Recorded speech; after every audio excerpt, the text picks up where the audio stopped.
నమస్తే శ్రీమాత్రే నమః శ్రీ కృష్ణాయ నమః. నవంబర్ నెల 5వ తారీఖు 2025 బుధవారం నాటి దిన ఫలితాలలో భాగంగా ఈ రోజు గ్రహస్థితులు ఎలా ఉన్నాయి, ఆ గ్రహాల యొక్క ప్రభావము, ఫలితాలు ఈ 12 రాశుల వారికి ఎలా ఉండబోతోంది అనే అంశంలో ముందుగా గ్రహస్థితులు చూసినట్టయితే కనుక సూర్యుడు తులారాశిలోను, చంద్రుడు మీనరాశిలోను సంచారం చేస్తున్నారు. అయితే బుధుడు శుక్రుడు ఇద్దరూ కలిసి కన్యలో యుతిగా ఉన్నారు. ఇది బుధాదిత్య యోగానికి సమానమైనటువంటి శుభప్రదమైనటువంటి అత్యంత శుభప్రదమైన రోజు అన్నమాట. ఈరోజు విశేషమైన రోజు. 12 రాశుల్లో ఉన్న వాళ్ళు ఎవ్వరూ ఈ రోజుని ఏ రంగంలో ఉన్న వాళ్ళైనా సరే వృధా చేసుకోకండి.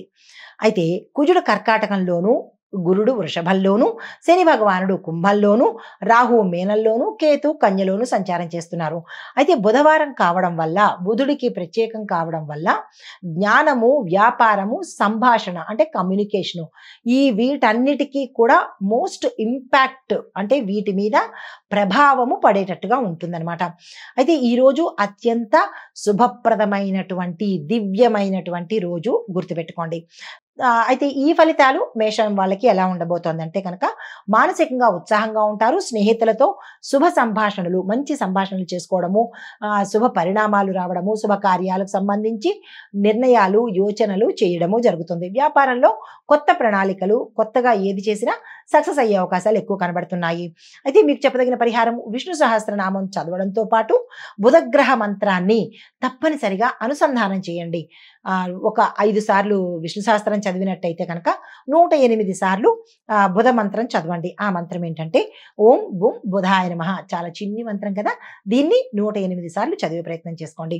తదుపరి రాశి వృషభ రాశి. ఈ రాశి వారి యొక్క ఫలితాలు: ఉద్యోగంలో కొత్త బాధ్యతలు, ధనలాభము, కుటుంబంలో సౌఖ్యము, విద్యార్థులకు శుభ పరిణామాలు గోచరిస్తున్నాయి.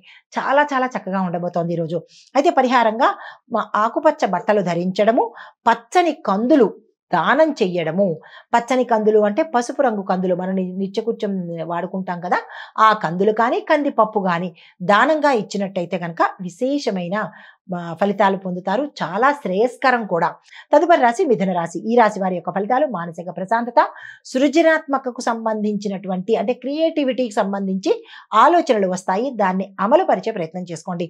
వృత్తి పరిధిలో గుర్తింపు రావడంతో పాటు ఏ రంగంలో ఉన్న వాళ్ళకైనా ఆయా రంగాలలో ఉన్న వాళ్ళకి విశేషమైన గుర్తింపు, గౌరవ మర్యాదలు పెరగడంతో పాటు మీకు ఏ రంగంలో ఉన్న వాళ్ళకైనా గతంలో మీరు దేనైతే ఆశించారో అది జరగలేదో ఈ రోజు జరిగే అవకాశము అంటే ప్రమోషన్స్ కావచ్చు, ప్యాకేజ్ కావచ్చు, లేదా రాజకీయ నాయకులకు పదవులు కావచ్చు, వ్యాపారస్తులకు లాభాలు కావచ్చు, విస్తరణ కావచ్చు, ఆయా రంగాల్లో ఉన్న వాళ్లకు ఈ రోజు జరిగే అవకాశాలు గోచరిస్తున్నాయి. పరిహారంగా గణపతిని పచ్చ పువ్వులతో పూజ చేసినట్టయితే కనుక మంచి ఫలితాలు పొందుతారు.